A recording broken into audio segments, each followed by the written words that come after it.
The crystal chandelier hanging above the grand ballroom of the Elysium Hotel shimmered like a constellation of captured stars, casting a cold, indifferent light upon the hierarchy of the underworld gathered below. It was a cathedral of greed, filled with men in sharp Italian suits and women draped in silk that cost more than a common family earned in a decade. In the center of this opulent display stood Director Kong, a handsome man of 40 whose vanity was rivaled only by his cruelty. He held a flute of vintage champagne as if it were a scepter, his sharp Korean features twisted into a sneer of absolute authority. To him, the world was composed of two types of people, those he owned and those he had not yet broken.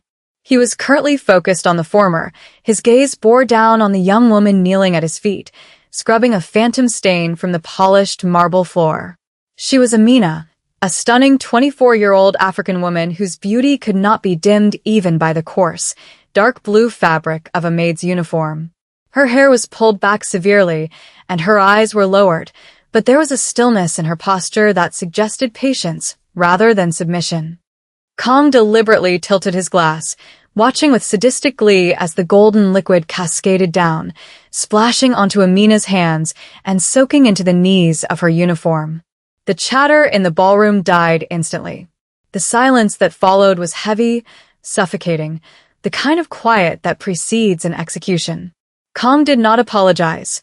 He merely checked his watch, bored by the very existence of the help.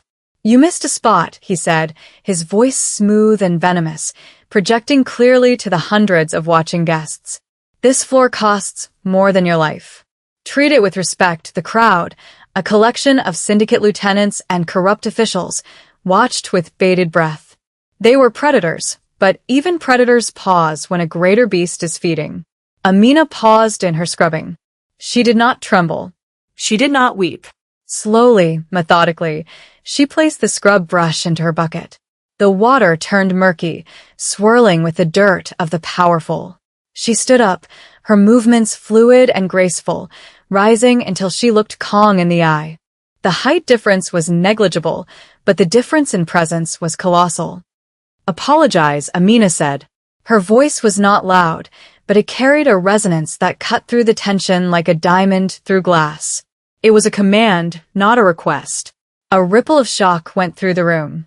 A maid did not speak to a director of the Geum River Syndicate. A maid did not look a wolf in the eye without fear. Kong blinked, genuinely taken aback by the audacity, before a dark amusement curled his lip. He stepped closer, invading her personal space, smelling of expensive cologne and arrogance. "I think the fumes of the cleaning chemicals have rotted your brain, girl." Kong laughed, a dry, barking sound that invited the room to join him. A few nervous chuckles echoed, but most remained silent, sensing something dangerous in the air. "Do you know who I am? I could snap my fingers and you would cease to exist." Amina didn't blink. She held his gaze with a terrifying intensity, her dark eyes burning with a fire that had been banked for too long. "I know exactly who you are, Director Kong," she replied, her voice steady. "But you clearly have no idea who I am. I am not your maid. I am your boss." The sheer absurdity of the statement hung in the air for 3 agonizing seconds before Kong threw his head back and roared with laughter. It was a theatrical, booming laugh, designed to humiliate, to strip her of any dignity she thought she possessed. He laughed until tears pricked his eyes, wiping them away with a silk handkerchief. "Did you hear that?" he shouted to the room, spreading his arms wide. "The help thinks she runs the syndicate. Perhaps I should give her a crown made of toilet brushes." The sycophants in the front row forced themselves to laugh, the sound grating and hollow. But Amina did not move. She stood like a statue of judgment in the center of the ballroom, waiting for the laughter to die. And as Kong turned back to her, breathless from his own amusement, he failed to notice that the service doors at the back of the room had quietly, simultaneously unlatched. 3 hours earlier, the atmosphere had been radically different in the penthouse suite 40 floors above. The air had been scented with jasmine and tension. Amina stood before a floor-to-length mirror, but the reflection showed a woman draped in gold and emerald silk, a queen in waiting. Behind her stood Ren, A man of few words and lethal capability, his broad shoulders tense beneath his tuxedo. He watched her with a mixture of devotion and frustration, his jaw set hard. He was the only one in the organization who knew the truth, the only one who had seen the will, the only one who knew that the ghost the syndicate feared was the woman standing before him. He hated this plan. He hated seeing her lower herself to the wolves just to prove they were rabid. "You don't have to do this, Amina," Ren said, his voice low and rough with suppressed emotion. He walked over, his hands hovering near her shoulders as if wanting to pull her back from the edge of a cliff. "We can take Kong down tonight. I have the files. I have the loyalty of the old guard. You don't need to put on that uniform. You don't need to let them look at you like you're nothing." Amina turned, her expression softening only for him. She reached out, her fingers brushing the lapel of his jacket, a rare moment of tenderness in a life defined by warfare. "It is not about what I need, Ren," she whispered, her eyes searching his. "It is about what they need to see. My father built this organization on honor. Kong and his vipers have turned it into a slaughterhouse. If I simply take the throne, they will see a woman they can manipulate. They need to see their own arrogance reflected back at them. They need to see that power does not live in a suit." Ren looked away, pained. He had served her family for 15 years, rising from a street orphan to the right hand of the throne, and somewhere in the bloodshed, he had fallen hopelessly in love with the woman who now prepared to debase herself.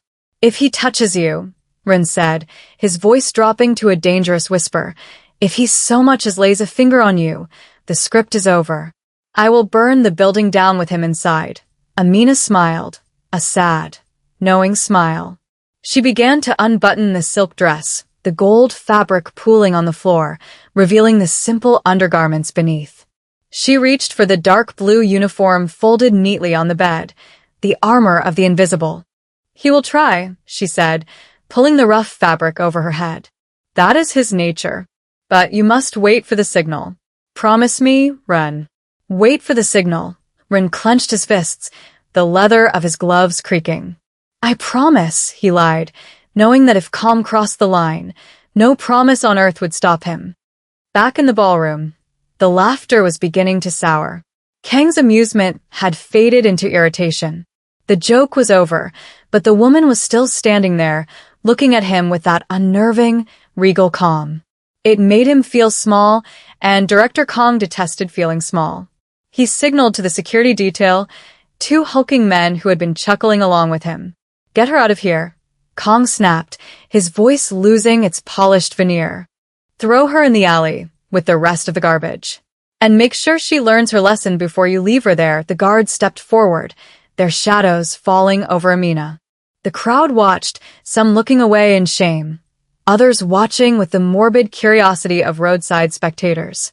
This was the moment of moral contrast, the point where the soul of the organization was weighed and found wanting.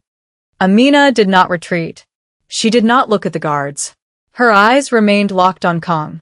"This is your last chance, Director," she said, her voice dropping an octave, becoming colder, harder. "Walk away. Resign. Leave the city tonight, and you keep your life." Kang's face turned a mottled shade of red. To be threatened was one thing. To be offered mercy by a servant was an insult he could not process. He grabbed a bottle of wine from a passing waiter's tray and smashed it against the table, the glass shattering, the red liquid exploding like a gunshot wound. "You threaten me?" he screamed, pointing the jagged bottleneck at her face. "I am the king of this city. I am the law. No one speaks to me like that." The violence in his motion made several guests gasp. A woman in the front row covered her mouth. The band had stopped playing entirely. The room was a vacuum of fear, centered on the jagged glass in Kang's hand and the unprotected face of the maid. In the periphery of the room, unseen by Kang's rage-blinded eyes, the dynamic was shifting. The waiters, who had been standing invisible against the walls, suddenly straightened. The busboys stopped clearing tables. At the main entrance, the doorman locked the heavy oak doors from the inside with a definitive clack. Ren, standing in the shadows of the mezzanine balcony, placed his hand on the railing, his knuckles white. He tapped his earpiece once. A simple, silent command. The atmosphere in the room grew heavy with static electricity, the kind that precedes a lightning strike. Kong stepped closer, the broken glass inches from Amina's cheek. "Kneel," he hissed, spittle flying from his lips.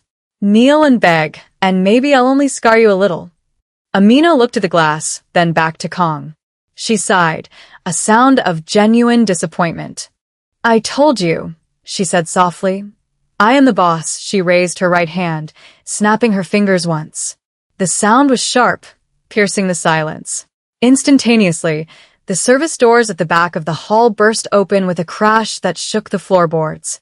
But it wasn't kitchen staff that poured out. It was an army. Dozens of men in black tactical gear flooded into the room, moving with the precision of a flowing river. Simultaneously, the waiters and busboys in the room reached under their serving jackets and produced sidearms, leveling them not at the guests, but directly at Kang's security detail. The two guards reaching for Amina froze, feeling the cold steel of suppressors pressed against the base of their skulls. The transformation of the room was absolute. The chaotic luxury of the gala was instantly gridded by a disciplined military force. Kong spun around, his eyes wide, the broken bottle trembling in his hand. He looked for his allies, but the other lieutenants were backing away, hands raised, terrified by the sudden overwhelming display of force. The tactical team didn't shout. They didn't scream orders. They simply formed a perimeter, a wall of black suits and serious faces, creating a corridor that led directly to Amina. The silence now was different. It wasn't the silence of fear, but the silence of judgment. Ren descended the grand staircase, his footsteps heavy and deliberate. He walked past the trembling high rollers, past the frozen security, and came to a stop beside Amina. He didn't look at Kong. He looked at her. With a fluid motion, Ren took a white silk cloth from his pocket and offered it to her. Amina took it, wiping the champagne from her cheek. Then, she looked at the tactical team leader, a scarred veteran named Osik. Osik stepped forward, his eyes ignoring Kong completely. He faced the woman in the maid's uniform, snapped his heels together with a crack that echoed like a gunshot, and bowed. A deep, 90-degree bow of absolute reverence. "Chairman," Osik barked, his voice filled with terrifying respect. As if triggered by a switch, every single soldier, every undercover agent, every armed waiter in the room turned to Amina and bowed in unison. The sound of hundreds of bodies moving as one, the rustle of fabric, and the collective "Chairman," shouted by 200 voices, shook the crystal of the chandelier. Kong stood alone, the only man upright in a sea of bowed heads. The broken bottle slipped from his numb fingers and shattered on the floor, the sound pathetic and small compared to the roar of loyalty that had just occurred. He looked at Amina, really looked at her for the first time, and saw beyond the uniform. He saw the bone structure of the late godfather. He saw the eyes that had watched from the shadows for years. His knees began to shake. The color drained from his face until he was the shade of old ash. "No," he whispered, his voice cracking. That's impossible. You're just I am the one who signs your checks, Kong," Amina said, stepping forward. The wall of soldiers parted for her. She didn't need to shout anymore. Her whisper was the loudest thing in the world. She walked up to him, the heels of her sensible work shoes clicking rhythmically on the marble. She stopped inches from him, looking down at the mess he had made on the floor. "And you are fired," she gestured to Ren. "Show him what we do with trash in this house." Ren stepped forward, a predatory smile finally gracing his lips. The power dynamic had not just shifted, it had inverted completely. The maid was the queen, and the king was nothing more than a stain waiting to be scrubbed away. The silence that followed Ren's command was not the silence of peace. It was the suffocating vacuum of a predator's cage finally snapping shut. Kong scrambled backward, his shoes slipping on the champagne he had so arrogantly poured only moments before, his hands grasping at the air as if he could physically pull his authority back into existence. But authority is a fragile illusion, constructed entirely of belief, and the room's belief had shifted tectonically to the woman standing still in the center of the floor. Amina did not move to strike him. She did not need to. She simply watched, her expression unreadable, as the reality of his position crashed down upon him like a collapsing building. Ren moved with the inexorable slowness of a glacier, stepping over the broken glass, his shadow falling long and heavy over Kang's trembling form. He didn't draw a weapon. To use a weapon on a man so thoroughly defeated would be an act of mercy, and Ren was not feeling merciful. He reached into his tuxedo pocket and withdrew a slim, black tablet, the screen glowing with a harsh, unforgiving light. He tapped it once, and the massive projection screen behind the stage, usually reserved for charity auction totals, flickered to life. It didn't show a montage of Kang's crimes. That would be too pedestrian.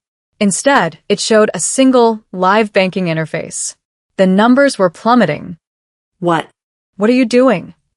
Kang gasped, his eyes darting from Ren to the screen, watching his net worth dissolve in real time.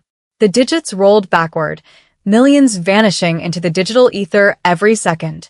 It was a digital execution, far more painful for a man like Kang than any physical wound. Stop it. That's my money.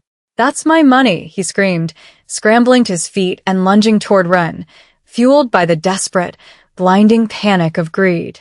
Before he could take 2 steps, Osik, the tactical leader, intercepted him. It was a brutal, efficient motion, a sweep of the leg and a shove to the chest that sent Kang crashing back to the floor, winded and gasping. The guests, who had previously laughed at Kang's jokes and eagerly consumed his expensive wine, now watched with cold, detached fascination. This was the nature of their world. When a king falls, the jackals don't mourn. They merely calculate the new odds. Amina stepped forward, her voice cutting through Kang's whimpering. That was never your money, Kang. It was the syndicate's blood. It was the profit of the suffering you caused against my father's orders. You built a kingdom on rot, and you are surprised that the floor has given way. She gestured to the screen, where the balance finally hit 0. You are not just fired. You are erased. Your assets have been liquidated and redistributed to the families you extorted. You have no home, no accounts, no allies. You are a ghost. Kang looked up, his face a mask of sheer horror. The realization was worse than death. In the underworld, a man without influence is a walking corpse. He looked around the room, his eyes pleading with the other lieutenants, men he had dined with, men he had plotted with. Help me, he shrieked, his voice cracking. Joy. Park. Do something. She's just a girl. She's a maid. But Director Choi and Director Park did not move. They stared straight ahead, their faces pale, refusing to make eye contact with the sinking ship. They knew that to align with Kang now was to sign their own death warrants. Ren leaned down, gripping Kang by the lapels of his ruined suit, lifting him until their noses almost touched. She's the chairman, Ren whispered, the sound like grinding stones. And you are trespassing, he nodded to the guards. Remove him. The back exit. He leaves with nothing but the clothes on his back, as the guards dragged Kang away, his heels skidding uselessly on the marble. His screams of protest faded into the bowels of the hotel, growing fainter until the heavy service doors slammed shut, sealing his fate. The room was left in a stunned, vibrating silence, the air charged with the ozone smell of absolute power. The departure of the guests was a somber, hurried affair, stripped of the usual lingering gossip and drunken goodbyes. The party was over in every sense of the word. They filed out like chastised schoolchildren, clutching their furs and purses, eyes cast downward, terrified that drawing attention to themselves might invite the same judgment that had befallen Kang. Within 20 minutes, the grand ballroom was empty, save for the scattering of broken glass, the spilled wine, and the small army of loyalists who stood at attention along the perimeter. The adrenaline that had sustained Amina through the confrontation began to ebb, leaving behind a profound, bone-deep exhaustion. She stood in the center of the vast, empty space. The maid, uniform now feeling heavy and suffocating, a costume that had served its purpose but now clung to her like a second skin she was desperate to shed. The adrenaline crash was physical. Her hands, which had been steady as stone while facing down a madman, now began to tremble slightly. She closed her eyes, letting out a long, shaky breath, the persona of the Iron Chairman, slipping just enough to reveal the young woman beneath. Ren was at her side instantly, his radar for her distress tuned to a frequency no one else could hear. He didn't speak immediately. He knew she needed a moment to ground herself. He simply stepped closer, his presence a solid wall against the rest of the world. He unbuttoned his tuxedo jacket and draped it over her shoulders, covering the blue uniform, a symbolic gesture of shielding her from the role she had been forced to play. The warmth of the jacket, smelling of him, cedar and gunpowder, wrapped around her, anchoring her. "It's over," he said softly, his voice losing the harsh edge he used for the soldiers. "They're gone. You can breathe now." Amina pulled the jacket tighter, opening her eyes to look at him. The ferocity was gone from her gaze, replaced by a vulnerability she showed only to him. "Is it?" she asked, her voice barely a whisper. "Calm was just a symptom, Ren. The rot goes deeper." Half the people in this room were laughing with him until the guns came out. Fear bought their loyalty tonight, but fear has a shelf life. She walked slowly toward the grand staircase, her steps heavy. Ren matched her pace, walking a half step behind her right shoulder. The eternal guardian. "Fear is a start," Ren countered gently. "Respect comes later. You showed them something they haven't seen in a decade. You showed them consequence. Your father. He was a great man, Amina, but he forgave too easily. You showed them that the sword of justice actually has an edge." They reached the landing of the staircase, overlooking the debris of the night. Amina paused, her hand resting on the velvet railing. She looked down at the spot where she had scrubbed the floor. The stain was still there, wet and ugly. "I don't want to rule by fear, Ren," she admitted, turning to him. "I don't want to be a tyrant who needs an army in the shadows just to walk into a room. I want to build something that lasts without bloodshed." Ren reached out, his hand hesitating for a moment before covering hers on the railing. His skin was rough, calloused from years of violence committed in her name. "Then we build it," he said, his dark eyes locking onto hers with an intensity that made the air in the stairwell thin. "We tear down the old foundation, and we pour a new one. I will break every stone for you, if I have to." But you are the architect. Don't doubt the design just because the ground is messy." The boardroom of the Geum River Syndicate was located in a brutalist concrete tower on the other side of the city, a fortress of gray stone and dark glass that seemed to frown down upon the bustling streets of Seoul. It had been 3 days since the incident at the Elysium, and the atmosphere in the building was brittle with tension. The long mahogany table, which seated 20, was currently occupied by only 12 men. The empty chairs were conspicuous. They belonged to Kang's closest allies, who had been quietly retired from the organization in the intervening 48 hours. Amina sat at the head of the table. The maid's uniform was gone, burned in a ritualistic fire the night of the gala. She now wore a suit of sharp, charcoal wool, tailored to perfection, her hair loose and flowing, framing a face that was set in stone. She did not look like a 24-year-old inheritor. She looked like a veteran of 1,000 wars. On the table in front of her sat a single object, a thick, leather-bound ledger, its pages yellowed with age. The remaining directors shifted uncomfortably. They were powerful men who controlled shipping lanes, construction contracts, and gambling dens, but under Amina's gaze, they looked like schoolboys waiting for the cane. Ren stood behind her chair, silent and imposing, his eyes scanning the room for the slightest twitch of disrespect. "This book," Amina began, her voice echoing in the acoustically perfect room, "contains the original bylaws of the syndicate, written by my grandfather. I spent the last 2 nights reading it." She placed a hand on the leather cover. "Nowhere in here does it mention human trafficking. Nowhere does it mention extortion of the poor.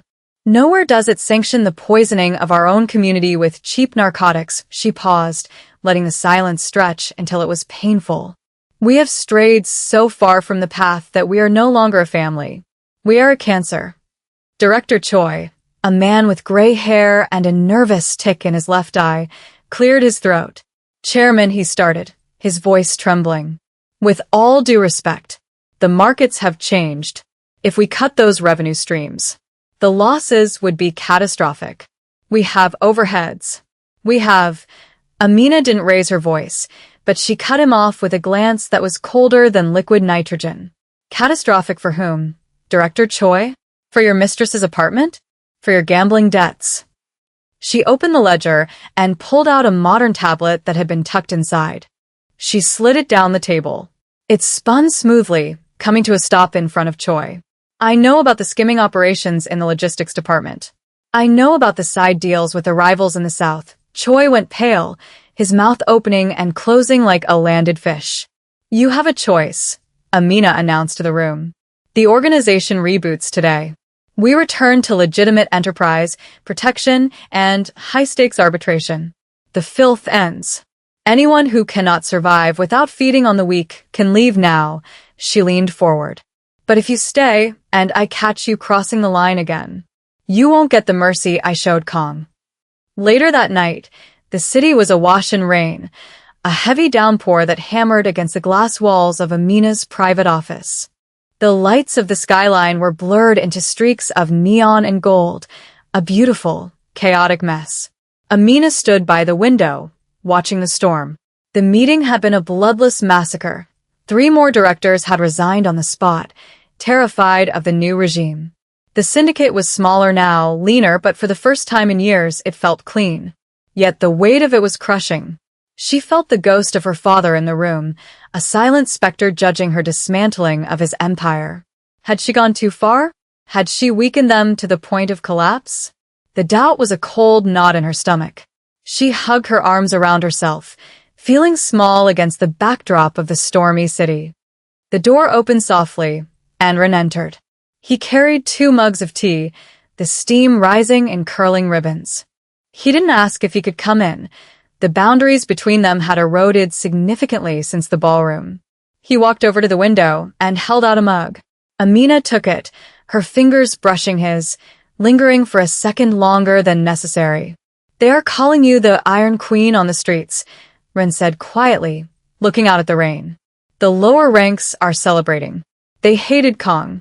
You have given them back their pride." Amina took a sip of the tea, the warmth spreading through her chest. "I don't care about the titles, Ren. I care about the cost. We lost 30% of our revenue today. We have enemies in the south who will smell blood." "Let them come," Ren said, turning to face her. His expression was fierce, possessive. "Let them come and break their teeth on our walls. You didn't weaken us, Amina. You cut out the infection. A smaller army that believes in its general is worth 10 times a mercenary horde." He reached out, his hand gently cupping her cheek, forcing her to look at him. The gesture was intimate, shattering the last remnants of their professional distance. "You are not your father. You are better. He built the walls, but you are building the home inside them. And he paused, his voice thick with emotion. "I have served this family for half my life. I have never believed in it until now. Until you."